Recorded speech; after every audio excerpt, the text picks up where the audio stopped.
Hello YouTube ngasi video gi matang se chahi tarani pangi makha da leiba Indian citizen amagi PAN card kamaina sagadage kari document sing sangadage amadi magi step sing aduni dugu matang sida chahi tarani pan chudriba miyoi sing gi PAN card asina minor PAN card haini khangi dugu chahi tarani pangi mathakta leiraba mature weba sing asina major PAN card haini khangi sana ni thonga le aduna si akoi minor PAN card asi mato karam ne apply tawge habi yumina si apply tawon bisa manai NSDL PN gi website tagini adubu akoi ngasi apply tawduriba PAN card asti minor oibana maram oiduna Aadhaar gi mating digi e-sign tawbu khot pamta yaro aduna last process amadi koi gi physically document sing thoaga NSDL da thabam changi sikatani yamlai process ni aduna step sing adu yengmina se ahamada adongi isagi computer gi Google Chrome natraga mobile gi Chrome da orshi yai hangtuk pirani NSDL haina thabirani search tawirani do ihan hanba NSDL gi website sida click tawbirani apply online haibamga register haibamga lai registration khoi gi hana register tawkhraba incomplete oiba haidi form sim men bide haujil roba aduga marakta khudong chada ba madagi takhiba lotion hawdaba yaw taragadi register sida click tawraga changbi gadawni adubu haujik akhoi gi fresh anuba PAN card sagadawni na apply online gi kalam sida sim lehalani duga application type sida ihan hanba new PAN Indian citizen form 49 is select tawirani category sida individual select tawirani title da Sri Srimati Kumari khanbirani numpa oirgana Sri luhonglaba yum palab nupi oirgana Srimati amsung luhongdiba nupi oirgana Kumari so khanbiraba mutungda sida men se first name nate last name se birani first name ibirani middle name ibirani matang sida kanagum khargidi ming tian basu yawi karigam ming asi single ming khatang oitaragadi habidi wahi amakhakki ming oitaragadi last name sida men bigedoni odu wahi ani na saw ming oiragana first last ani ji men bigedoni tuga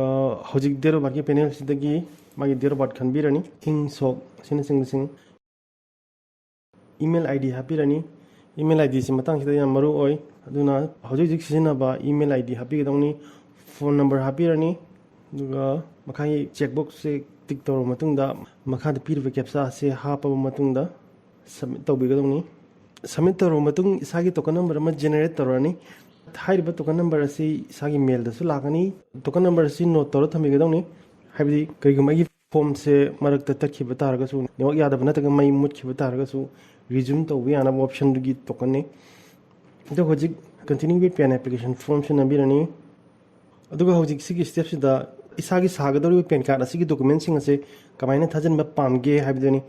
musai khoin hapki ba isagi dero batugi matung inna hariba applicant asi sahi time pan sudri habi damakta submit digital through eKYC hab option semne submit scan image hab semne option ani se frozen da like re aduna yari se forward application document physically sikatani ba yari se habi physically khoina document se NSDL PN gi address ta thaba ma changi haibani aduna sigi option je masana dum khanjare makha ing minersi matang sida aina meleba data myam se mangdana ba mataki save data se nambi gadawni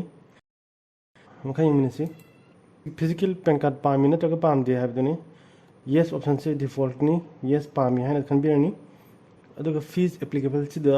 kya changani habigi details sing adu u fangani aduga makha sida Aadhaar gi last 4 digit hapirani in case Aadhaar card se leitaba thogana Aadhaar gi ahan enrollment ID do adigi ID number habu se phone option sida khatar pada Aadhaar lai ming do type ta birani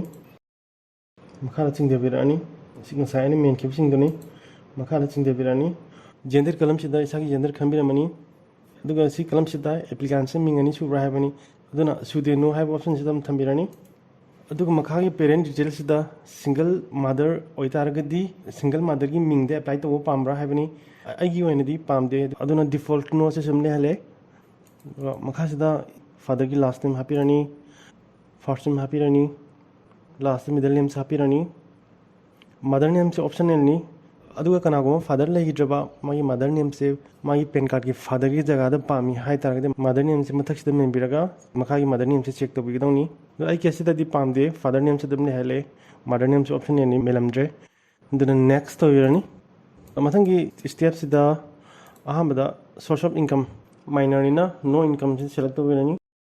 address of communication sida residential khanbirani isagi hojik hojik leiriba adhar gi address to hapirani house number room number door number legana hapiro latragana isagi yumna laikana sing hapigedawni dum district na sing masing se khanbirani country name sida india therage india khanbirani state khanbirani pin code hapirani duga office address di mathong da address keep to biramani telephone and email details sida sagi country khanbiramani STD code area code hapiramani mobile number masang lejare dug matang sida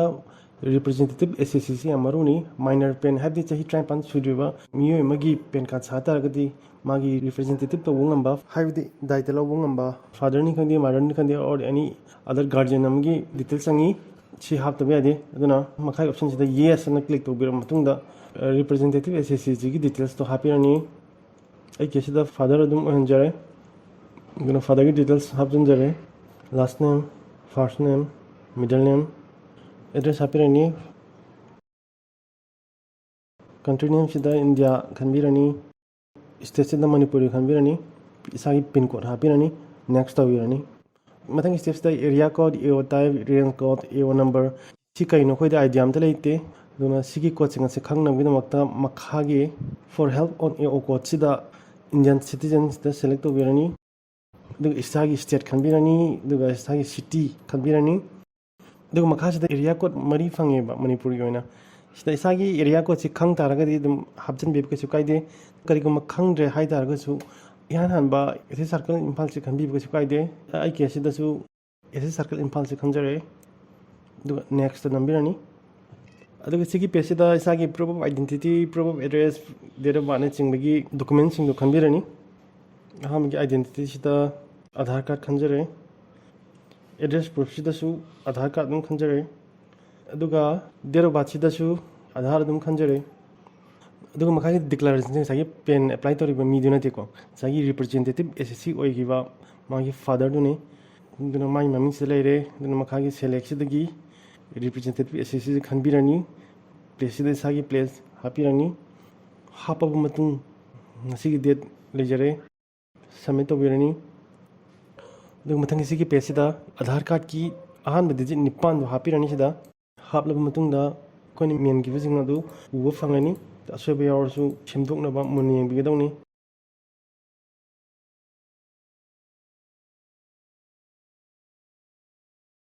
I केसिदा असोबा Aran ममते यावद्रे अदुना proceed तोबिरानी हजि कोई form से main लोरे payment की मतंग लाए payment से कोई online payment through Paytm दगी तौगेरा scan तौरगा नत्रगना बिलडेक्स दगी तौगेरा अपाम खलगा तौबे याय आइगी ओना खर लाइनबा अरेबगी ऑनलाइन पेमेंट थ्रू बिलडेक्स से ओना खंजरगे खल मतुं एनी थीगदबे पैसा से क्यानो उ फंगनी 107 नि थीदुइसे जना मखागी आई एग्री से तौबे मतुंदा प्रोसीड टू पेमेंट से नंबिरानी पे कंफर्म से नंबिरानी सी पेसिदा credit card debit card net banking wallet QR code चिंगबा मैम लेरे आई केसिददी मखागी UPI से खंजरे दुग मेक पेमेंट से नंबिरानी इसा UPI खांगना सिदा हापिरानी खांगना दुम क्लिक हियर टू स्कैन से नंबिरागा Google Pay Paytm गुमबदगी स्कैन तव यारे आई स्कैन तवरी पेमेंट डन तवखरे पैसा एक थी की बगा कोई स्माइल तव पेज अम रेस्पोंडिंग द लेबु उरनी अदुग सिगी पेजदा ngатang बिगदौनी बैक चट रिफ्रेश तब अमति यादे आई हजिक ngатang लाइरब मतुंग द पेमेंट सक्सेसफुल ओइखेबगी रिसीव फंगे हजिक कंटिन्यू ऑप्शन से नंबिरानी अदुग सिगी पेजदा आधार ऑथेंटिकेट तव हाइबने आधार से जुमे नत्रग लाले हाइबदो बे मखागी चेक बॉक्स से क्लिक तौर मतुंग द ऑथेंटिकेट से नंबिरानी ऑथेंटिकेट तव लोइग्रे अदुना जनरेट एंड प्रिंट से नंबिरानी नमलब मतुंग द समाय तव पेज अम उ फंगनी सिदा PDF फाइल अम कक यावरी PDF फाइल से डाउनलोड तौरसु यारे अदुबु पासवर्ड प्रोटेक्टेड ओइ हाबनी पासवर्ड से कई ओइगनी हाबन तुम द इसागी डेट ऑफ बर्थ एग्जांपल इसागी डेट ऑफ बर्थ से 01/02/2001 ओइदारगदी सिमक पासवर्ड ओइरनी 01/02/2001 सिनम मतुंग द हाइबा PDF से ओपन तौबिरनी ओपन तौर मतुंग द समाय तव पेज अमा उबु फंगनी सिंग सेकंड मेन की फॉर्म अदुनी हौजी अखोनी तौदुसे सिजे डाउनलोड तौर मतुंग द प्रिंट तौर मतुंग द मथक्ते पीरिबा NSDL की एड्रेस द थाबी खिदौनी अदुग मतंग सिदा कंफ्यूजन ओइबा खरा हाइबदी अखोइना अप्लाई तौरिबा पेन से माइनर नेबा माइनर हाइबदी अंडर 18 की aduna applicant sigidi signature amta tawroi adugi mahota magi daite lawriba representative SCC sigigi signature oina tawrani document se print out tawru matungda chahi 35 sudriba pen apply tawriba applicant sigi passport photo ani napirani ama signature sida cross tawbirani smana example ni pijeri se ani chumba signature se tawbirani duga iroleba signature PSG makhada set tawbiraba matungda se envelope amada hapiraba matungda isagi anapa post office amada chatlaga piriba mathaki NSDL gi address da adum thabi biyare aduga maru oiba wafam amana document asi thabi matamda pan card apply tawriba applicant asigi aadhar card ki xerox copy amane aduga representative SSC oiriba father sigi aadhar card ki xerox copy amaga punna hapaga thabi gadawni